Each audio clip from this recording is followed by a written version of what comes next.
Puji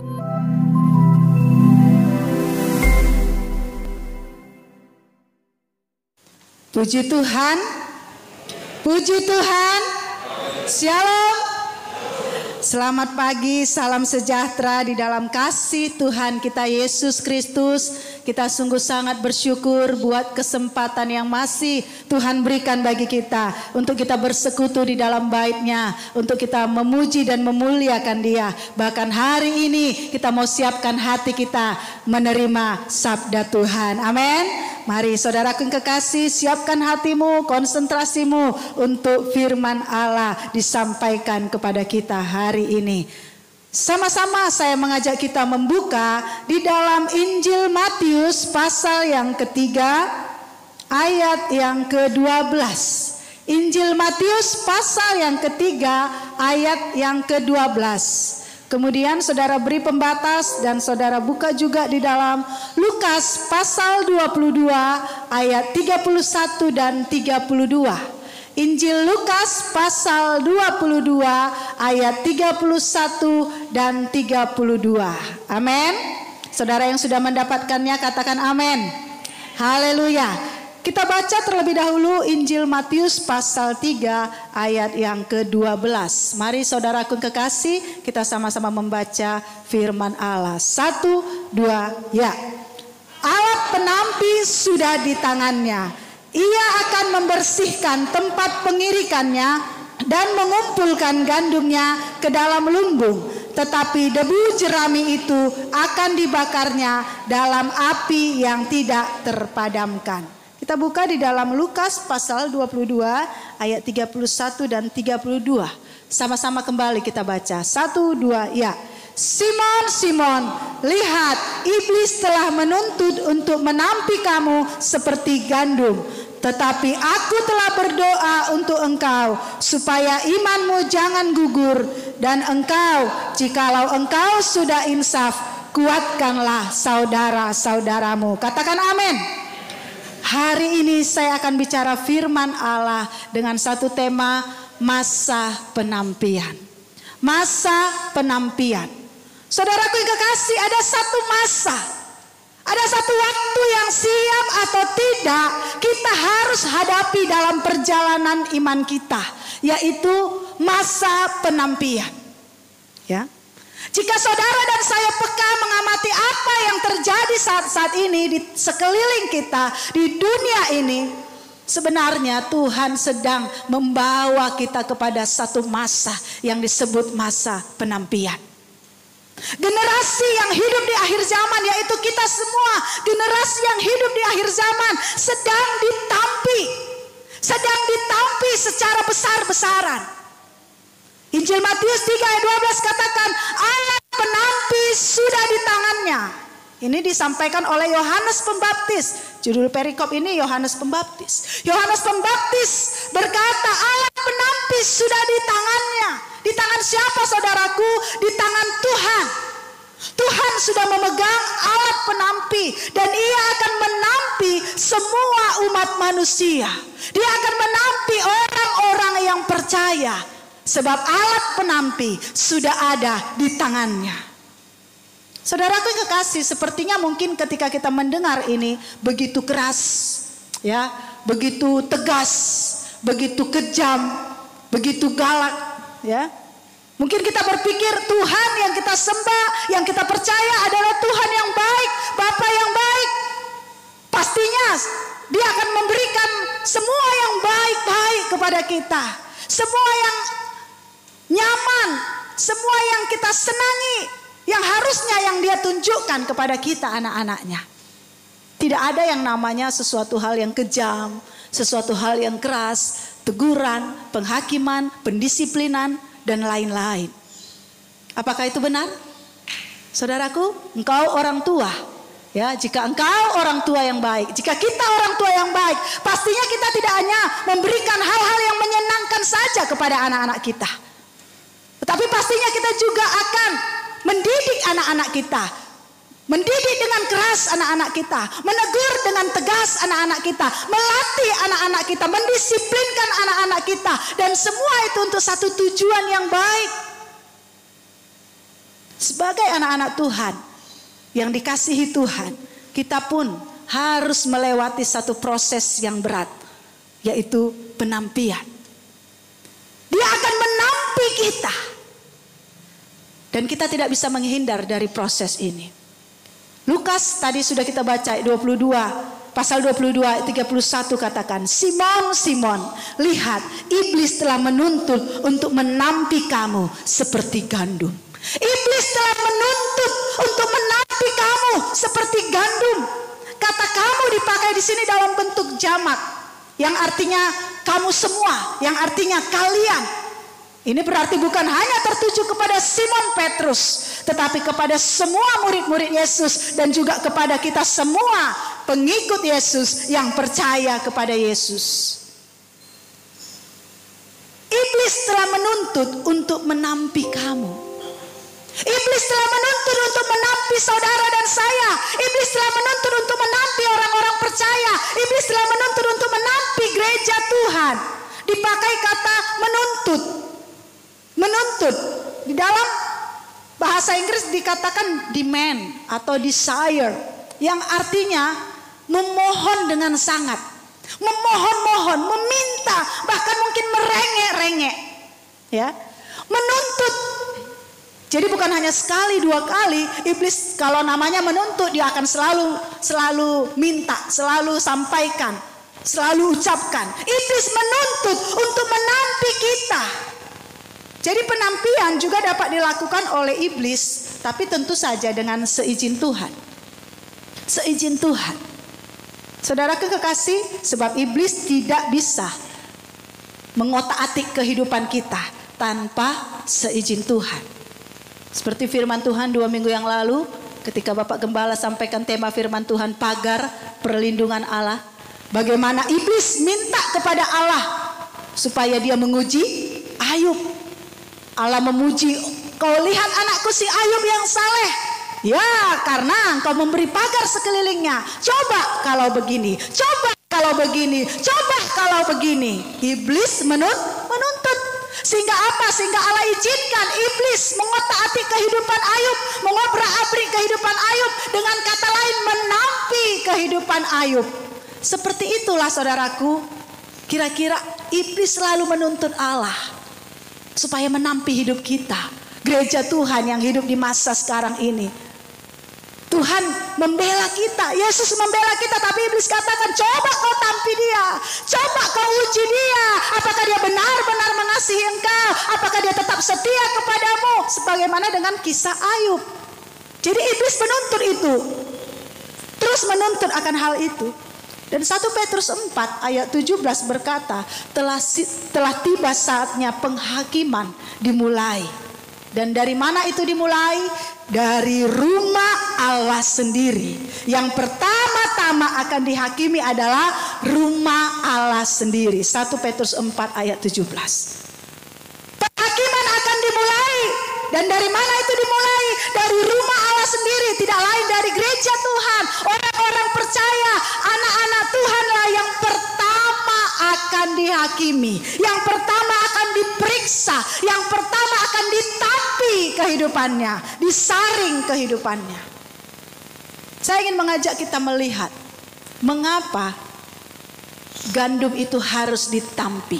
Gandum itu gambaran kehidupan kita orang-orang percaya. Mengapa hidup kita harus ditampi?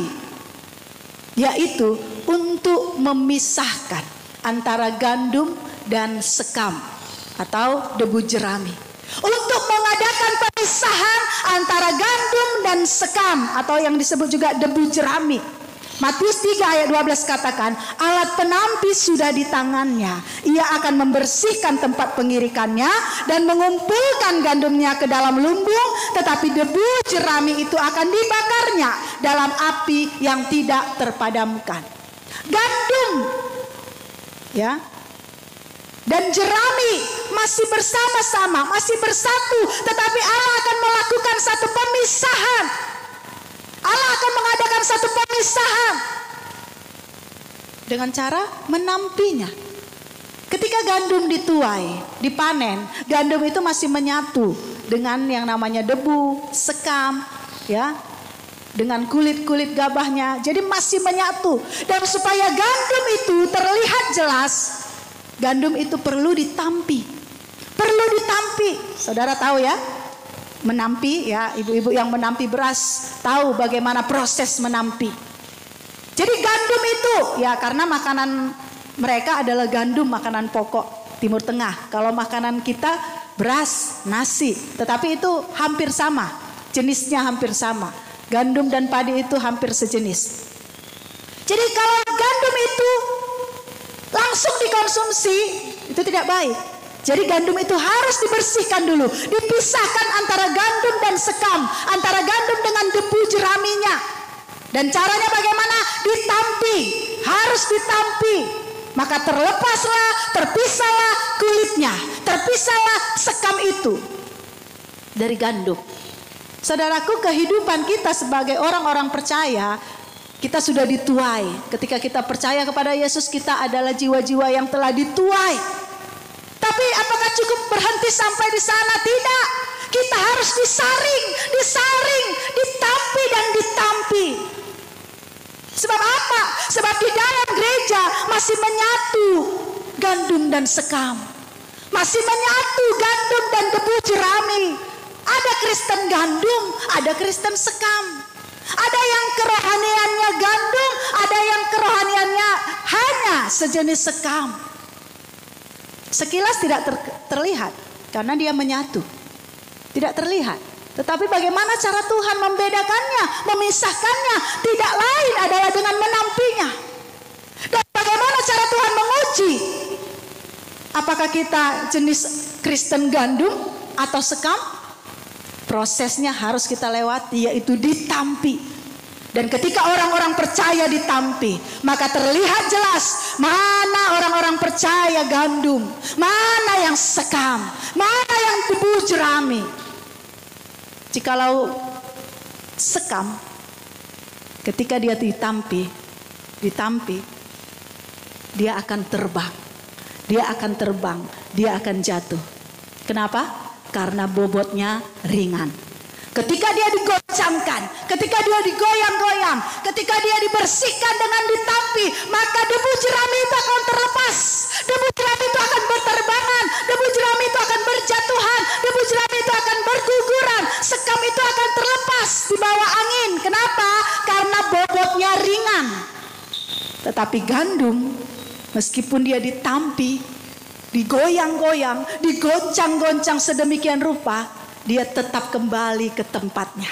Dia tetap ada di tampi itu, di tampah itu, di wadah itu. Dia kembali ada di sana. Kenapa? Karena dia berbobot, berisi penuh, tidak mudah diterbangkan angin. Jadi bagaimana membedakan Kristen sekam dan Kristen gandum? Saudara bisa bayangkan proses penampian itu. Ketika ditampi, Kristen sekam akan mudah berterbangan. Kristen sekam akan mudah berguguran. Kristen sekam akan mudah jatuh keluar dari tempatnya. Tetapi gandum digoncang sedemikian rupa, dia tetap ada di dalam tampanya. Dia tetap ada di dalam tempatnya. Dia tidak keluar dari sana. Ketika Allah menampi kehidupan kita, kira-kira seperti itulah yang terjadi. Dipisahkan sehingga terpisahlah mana jemaat, mana gereja Tuhan yang gandum, dan itu akan dikumpulkannya. Kata Matius 3:12, Allah akan mengumpulkan itu ke dalam lumbungnya. Tetapi di mana tempat debu jerami itu akan dibakar dengan api yang tidak terpadamkan. Satu ketika ketika proses penampian itu selesai, anak-anak Tuhan ada pada satu tempat yang disebut gandum, itu ada di dalam lumbung. Tetapi debu jerami akan dibakar, akan dimusnahkan, akan dihancurkan. Mari kita cek diri kita masing-masing. Tidak perlu diri orang lain. Apakah kita termasuk gandum atau sekam?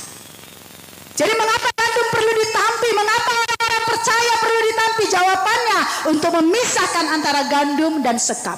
Dan yang kedua, untuk memurnikan atau membersihkan gandum itu. Ya, untuk memurnikan dan membersihkan hidup kita di hadapan Tuhan. Saudaraku, ketika saudara panen beras, ada gandum, kita harus menampi itu. Kenapa? Karena Beras itu masih bercampur dengan banyak hal, berbagai unsur. Ada mungkin kerikil-kerikil kecil di dalamnya, batu-batu, serbuk-serbuk, kulit-kulit gabah, atau mungkin kotoran, atau mungkin kutu. Ya, ada banyak di dalam yang kelihatan secara kasat mata bersih. Tetapi ketika kita melihat lebih jelas, melihat lebih dekat, ketika kita menampinya, maka terlihat jelas mana kotoran-kotoran, unsur-unsur yang tidak benar di dalamnya. Sehingga kita buang kotoran itu, kita bersihkan, dan kita masukkanlah beras yang sudah kita tampi tadi ke dalam satu wadah yang bersih. Ya, jadi kenapa gandum itu perlu ditampi? Supaya dibuang semua kotorannya, supaya dibuang semua hal-hal yang tidak berguna, supaya gandum itu menjadi bersih, supaya gandum itu menjadi murni. Demikianlah Allah melakukan proses penampian kepada kita orang-orang percaya, kepada gereja Tuhan. Saudara dan saya dibersihkan dari segala kotoran-kotoran, unsur-unsur dunia, daripada hal-hal yang tidak benar, yang tidak berkenan kepada Allah. Kita dibersihkan supaya kita jadi gandum yang murni, gandum yang bersih. Amin. Penampian itu dilakukan untuk memisahkan gandum dan sekam. Kemudian kedua, untuk memurnikan, membersihkan gandum itu di hadapan Tuhan. Sekarang pertanyaannya jadi, bagaimana cara Tuhan menampi hidup kita? Tadi firman Allah katakan alat penampi sudah di tangannya. Apa alat yang Allah pakai untuk menampi hidup kita? Apakah seperti saudara menampi beras? Tentu tidak. Bagaimana cara Tuhan menampi hidup saudara dan saya? Apa alat yang Allah pakai untuk menampi hidup saudara dan saya? Jawabannya adalah goncangan. Goncangan adalah cara yang Tuhan pakai untuk menampi hidup kita. Alat yang Tuhan pakai untuk menampi orang-orang yang percaya. Goncangan menjadi senjata yang paling ampuh menampi kehidupan manusia. Saudaraku, jika ditinjau dari kata menampi, bahasa aslinya menuliskan siniazo. Siniazo yang artinya penyaringan dengan menggoncang-goncang. Penyaringan dengan menggoncang-goncang. Ibu-ibu kalau menampi tidak mungkin pelan, diam-diam aja kan? Pelan-pelan. Tapi harus kita goncangkan, kita angkat ke atas. Kita goncang, goyang-goyangkan lagi, buang kulit gabahnya. Kita goncangkan. Untuk apa? Untuk membersihkan, untuk memisahkan gandum dengan kotoran yang ada. Jadi goncangan adalah alat yang Allah pakai untuk menampi kehidupan kita. Ketika di dalam goncangan, maka kita terlihat kualitas kerohanian kita. Apakah kita berkualitas gandum atau sekam? Jika kita berkualitas sekam, ketika goncangan itu terjadi, maka kita mudah terbang. Seperti saya katakan tadi, kita keluar, kita dibawa oleh angin, kita diterbangkan oleh keadaan, kita dijatuhkan oleh masalah, kita ditenggelamkan oleh goncangan. Tetapi ketika rohani kita berkualitas gandum, gandum itu pun digoncang, saudara. Anak-anak Tuhan semuanya digoncang. Semua isi dunia ini digoncang. Yang membedakan ada yang bertahan dalam goncangan, ada yang gugur di dalam goncangan. Kalau kamu sekelas gandum, goncangan seberat apapun tidak akan membuat engkau gugur. Kenapa? Karena engkau gandum, kau berbobot. Saudaraku, mari kita buka mata. Sekarang ini di mana-mana terjadi kegoncangan. Kegoncangan melanda setiap orang-orang yang ada di dunia ini. Kita sedang masuk di masa penampian. Allah sedang menampi kehidupan kita. Lihat bagaimana negara-negara digoncangkan. Ada banyak negara-negara digoncangkan. Ekonomi dunia sedang digoncangkan. Bisnis usaha sedang banyak yang digoncangkan. Banyak yang gulung tikar, banyak yang tadinya berjaya, tapi akhirnya apa? Gugur. Kenapa? Tergoncang oleh keadaan dunia ini. Kesehatan manusia, kekuatan tubuh manusia sedang digoncangkan oleh satu virus kecil yang mungkin dulu-dulunya tak terbayangkan kita itu akan pernah ada di 2020. Tetapi virus itu menggoncangkan dunia ini, menggoncangkan negara-negara yang ada di dunia ini, menggoncangkan ekonomi dunia, menggoncangkan pekerjaan-pekerjaan kita, usaha mata pencaharian kita, menggoncangkan kesehatan kita. Yang kita nggak tahu kapan selesainya, kapan berakhirnya. Bahkan bisa jadi ada hal baru yang kita tidak bisa pikirkan sekarang, yang akan Tuhan pakai juga untuk menggoncangkan kita, menampi kehidupan kita. Saudaraku, buka matamu, kita hidup di masa-masa penampian. Banyak aspek kehidupan kita yang sedang digoncangkan. Ada banyak rumah tangga sedang digoncangkan, sedang digoyang. Bukan hanya rumah tangga selebritis, ya, digoncangkan. Awal tahun dipanggil paranormal, diwawancarai. Kira-kira tahun ini selebritis mana yang akan cerai? Ada selebritis yang papan atas, yang terkenal, akan banyak yang akan bercerai. Rumah tangga artis sedang digoncangkan. Bukan hanya artis, rumah tangga orang-orang percaya pun sedang digoncangkan. Bahkan hamba-hamba Tuhan rumah tangganya pun ada banyak yang sedang digoncangkan. Sadarkah kita itu proses penampian? Kita masuk kepada masa penampian. Saya katakan kita nggak bisa keluar dari itu. Kita nggak bisa menghindari itu. Sebab iblis menuntut, goncangkan dia, tampi hidupnya. Kalau engkau Kristen sekam, goncangan yang terjadi akan membuat engkau hancur.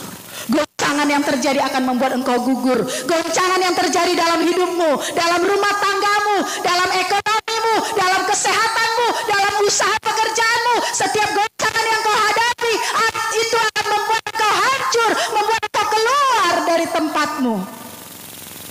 Tetapi kalau kita Kristen gandum, goncangan seberat apapun memang terjadi, tetapi kita tetap ada, tetap bertahan. Katakan amin. Haleluya. Saudaraku, banyak bahkan gereja-gereja sedang digoncangkan. Pelayanan-pelayanan sedang digoncangkan. Ya, itu proses penampian. Harus kita hadapi.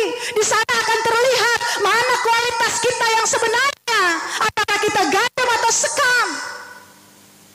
Saudara, kira-kira dengan pembatasan ibadah, ya, walaupun memang karena keadaan faktor-faktor yang terjadi sekarang ini, bukankah itu salah satu cara untuk menampi kerohanian kita?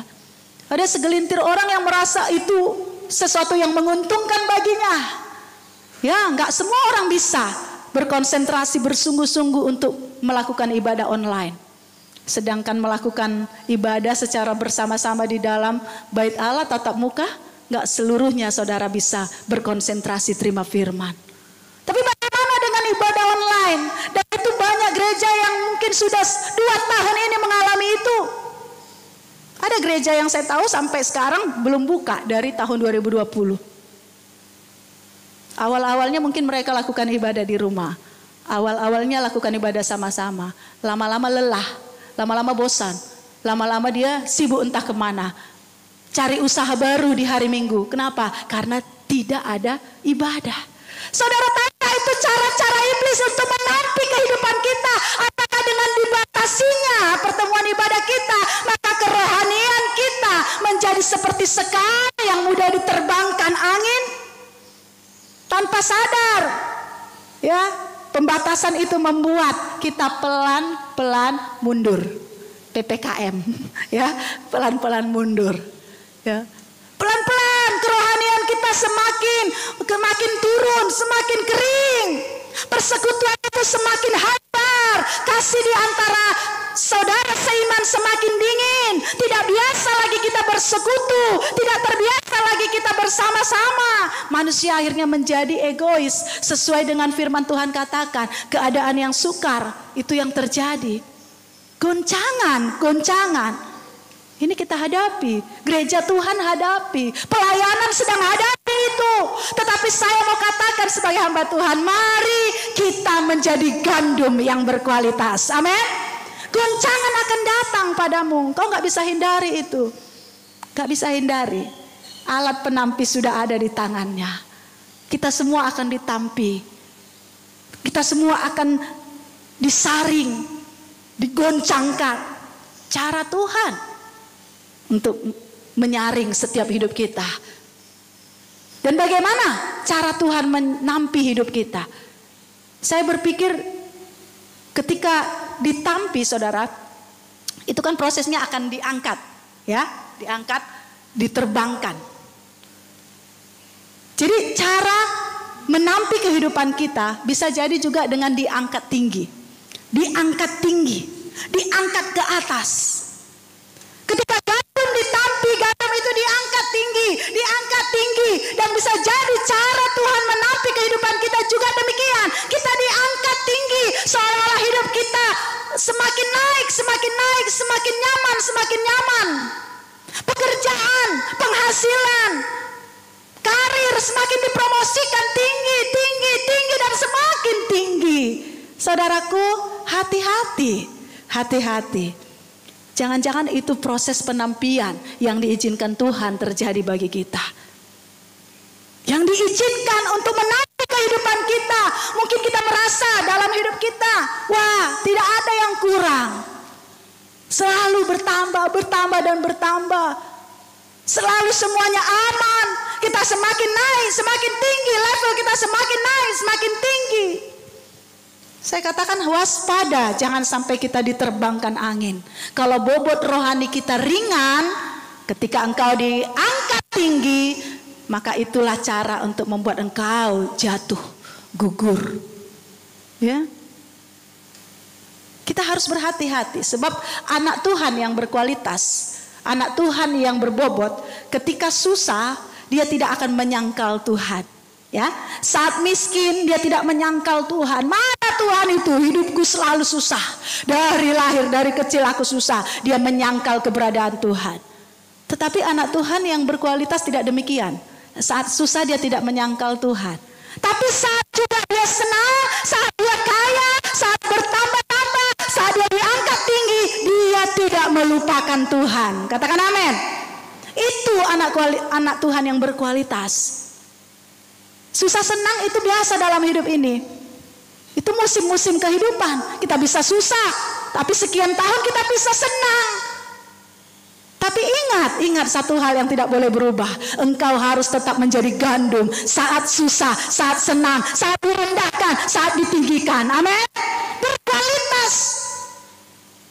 Tidak menjadi Kristen sekam yang mudah diterbangkan, yang mudah terlepas, yang mudah keluar, goncangkan angin. Iblis juga menyerang manusia dengan dua cara. Ya, dengan mengambil semua yang ada pada kita. Dengan mengambil semua yang ada pada kita. Diambil ini, diambil itu. Pekerjaan diganggu, rumah tangga diganggu, kesehatan diganggu, anak-anak diganggu, hubungan diganggu, pelayanan diganggu, semua diambil, semua digerogoti. Itu cara-cara iblis. Tapi bisa juga dia melakukan cara yang kedua. Dia berikan semuanya. Dia berikan segalanya. Semua dia kasih. Kemudahan. Tidak ada yang kurang. Semua aman sentosa. Rumah tangga kayaknya aman-aman aja. Anak-anak aman-aman. Pekerjaan aman-aman. Sehat selalu. Tak ada masalah. Hanya hubungannya dengan Tuhan yang tidak aman. Tanpa sadar, ya, ketika iblis melakukan serangan yang kedua, memberikan segalanya, di sana kita hancur, di sana kita gugur. Sebab ada manusia yang gugur pada saat dia diambil semua yang ada padanya. Tapi ada yang tidak. Ada justru pada saat diberikan semua kepadanya, di sana dia gugur. Di sana dia diterbangkan, di sana dia jatuh. Mari saudaraku kekasih, proses penampian itu akan terjadi dalam hidup kita. Proses penampian itu akan dilakukan kepada kita. Kita akan mengalami kegoncangan yang kalau hari ini saudara merasa goncangan itu semakin hebat terjadi bagimu, di tahun-tahun yang akan datang goncangan akan semakin hebat dan semakin hebat. Kenapa? Menjelang kedatangan Tuhan yang kedua kali, proses penampian harus terus dilakukan secara besar-besaran. Kenapa? Waktunya sudah sangat singkat untuk memisahkan gandum dan sekam. Sekarang bagaimana caranya agar kita bertahan melewati proses penampian, agar kita tetap menjadi gandum yang berkualitas? Yang pertama, tingkatkan bobot imanmu. Tingkatkan bobot imanmu. Lihat di dalam Lukas pasal 22 ayat 31 dan 32 dikatakan, Simon, Simon, lihat, iblis telah menuntut untuk menampi kamu seperti gandum. Tetapi aku, Yesus, telah berdoa untuk engkau supaya imanmu jangan gugur. Aku berdoa untuk engkau supaya imanmu jangan gugur. Dan engkau, jikalau engkau sudah insaf, kuatkanlah saudara-saudaramu. Saudaraku, tidak ada cara lain untuk kita bisa bertahan melewati proses penampian. Goncangan, mungkin kita direndahkan sedemikian rendah atau diangkat sedemikian tinggi. Tapi kalau bobot imanmu berkualitas, bobot imanmu terisi penuh, hidupmu beriman teguh di hadapan Tuhan, maka engkau tidak akan gugur. Amin. Tetapi kalau imanmu tidak berbobot, imanmu tidak berisi penuh, kosong, ringan, tidak padat, maka kita mudah gugur. Seperti apa yang Yesus katakan, aku berdoa sebab iblis telah menuntut untuk menampi kamu, tapi aku berdoa. Yesus berharap kehendak Tuhan, harapan Tuhan, doa Tuhan kepada kita, jangan sampai iman kita gugur ketika proses penampian terjadi. Tuhan gak menghendaki itu. Tuhan mau memuji kita di hadapan iblis sebagaimana Ayub. Kau lihat kan, sudah kau ambil semuanya, kehilangan semua hartanya, ditinggalkan teman-temannya, kesehatannya pun sudah diambil, istrinya pun sudah meninggalkan dia, tapi dia tidak menyangkal Allah. Itu bobot iman yang benar, sehingga di sana imannya tidak gugur. Tuhan bisa pasang badan kepada iblis. Kau lihat anakku si Ayub, betapa malunya Tuhan ketika iblis menampi hidup kita. Kau lihat kan? Ah, itulah anakmu yang kau puji-puji selama ini. Itu lihat. Udah jatuh dia, udah hancur dia, udah gugur dia. Iya kan? Allah tahu jangan sampai iman kita gugur. Itu sebabnya tingkatkan imanmu. Sejak engkau percaya Yesus, imanmu jangan sama sampai hari ini. Imanmu harus bertambah, dan terus bertambah. Amin. Amin saudara. Bertambah. Jangan justru berkurang. Sebab apa? Goncangan semakin bertambah. Kalau imanmu semakin berkurang, kau pasti hancur, gugur. Imanmu harus padat, harus berisi penuh. Firman Allah katakan ketika Yesus datang kali yang kedua, adakah ia mendapati iman di bumi? Yang dia cari adalah imanmu. Kita harus berbobot, iman kita berbobot di hadapan Tuhan. Kualitas iman kita, itu yang membuat kita bertahan melewati proses penampian. Dan hal yang menarik di ayat 32 bagian akhir dikatakan, jikalau engkau sudah insaf, kuatkanlah saudara-saudaramu. Saudaraku, engkau lebih dulu harus memiliki iman yang teguh. Dengan itu, imanmu yang berkualitas, berbobot. Dengan itu engkau bisa menguatkan iman saudara-saudaramu. Amin. Itu yang Tuhan kehendaki, menjadi seorang yang dewasa rohani. Ya, tapi bagaimana kita dewasa rohani? Iman kita saja naik turun, iman kita saja hilang timbul. Yang seharusnya kita harus menguatkan iman saudara-saudara kita, yang seharusnya kita membawa orang kepada Yesus, tapi kita hilang, nggak tahu kemana. Miris saudaraku, kalau melihat jemaat yang sudah sekian tahun jadi jemaat, yang sudah sekian tahun menjadi percaya, yang sudah sekian lama dibina lewat firman Allah, tetapi imannya tetap kerdil. Bagaimana Tuhan mau dia harusnya bawa jiwa, tapi jiwanya saja hilang. Saudaraku, ada satu tugas sebenarnya yang Tuhan sampaikan. Engkau harus mengangkat iman saudaramu, menguatkan iman saudaramu. Jadi saya tanya kepada saudara, bagaimana saudara menguatkan iman saudaramu kalau imanmu tak kuat? Nggak mungkin. Kau harus memiliki iman yang kuat. Dengan itu kau menjadi saksi di luar sana. Amin. Jadi saksi di luar sana, menguatkan iman saudaramu, menguatkan iman tetanggamu, menguatkan iman orang-orang yang tidak percaya kepada Tuhan, membawa mereka mengenal Yesus. Sebab apa? Waktunya semakin dekat. Tingkatkan bobot imanmu. Amin. Ya, imanmu yang menyelamatkan engkau, kata firman Allah. Dan yang kedua, isi hidupmu dengan firman Allah. Isi kehidupanmu dengan firman Allah. Goncangan-goncangan bisa terjadi, tapi ketika hidupmu berisi dengan firman Allah, seperti gandum yang berisi, tidak kosong, dia akan tetap teguh imannya. Bagaimana caranya mengisi hidup kita dengan firman Allah? Ya, dengar firman, renungkan firman, baca firman, lakukan firman. Itu yang membuat rohanimu berisi, tidak kosong. Ya kan? Kalau tong kosong, kata pepatah, nyaring bunyinya. Ya, itu sebabnya banyak anak-anak Tuhan, orang-orang Kristen, jemaat-jemaat yang kosong lebih nyaring bunyinya.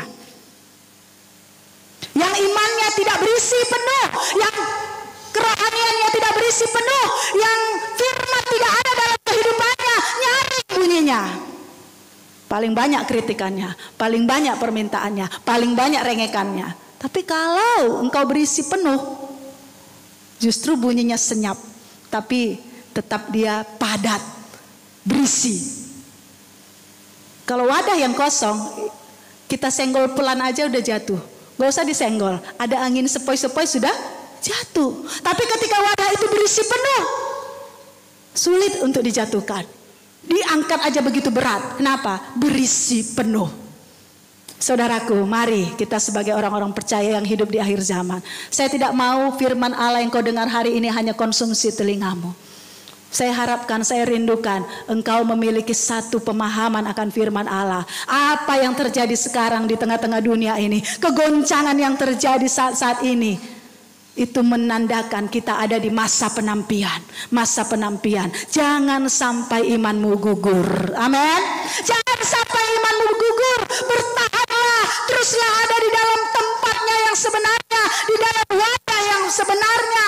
Goncangan bisa terjadi bagi engkau, bagi pribadimu, bagi ekonomimu, rumah tanggamu, sakit, penyakit. Semua bisa kau hadapi. Tapi hari ini saya katakan, kualitas iman kita harus berisi penuh, berbobot, amin. Dan isi hidupmu terus dengan firman, dengan firman. Kalaupun mungkin dibatasi, kita nggak tahu bagaimana ke depannya, apakah kita bisa masih terus beribadah secara tatap muka seperti ini. Tetapi kalau engkau tetap merenungkan firman, membaca firman, mengisi kehidupanmu dengan firman, melakukan firman, maka engkau tidak pernah kosong, selalu terisi penuh, dan terisi penuh. Dan maka segala goncangan hebat bagaimanapun tidak akan menjatuhkan kita. Katakan amin. Haleluya. Saya rindu pada saat proses penampian itu selesai, ketika kedatangannya yang kedua kali, kita bertemu bersama-sama dalam satu lumbung. Amin. Saya melihat ada ibu di sana, terima kasih Tuhan. Ada bapak sana, terima kasih Tuhan. Jemaat-jemaat GPDI kasih ada di dalam satu lumbung. Amin. Tidak keluar. Oleh sebab itu, caranya bagaimana? Saya nggak bisa membuat saudara bertahan dalam proses penampian. Hanya firman Allah yang bisa. Jadilah jemaat-jemaat yang teguh dalam iman, berisi penuh dengan firman. Maka akhir zaman ini kita menjadi generasi-generasi yang lulus dalam masa penampian. Tuhan Yesus memberkati kita. Haleluya.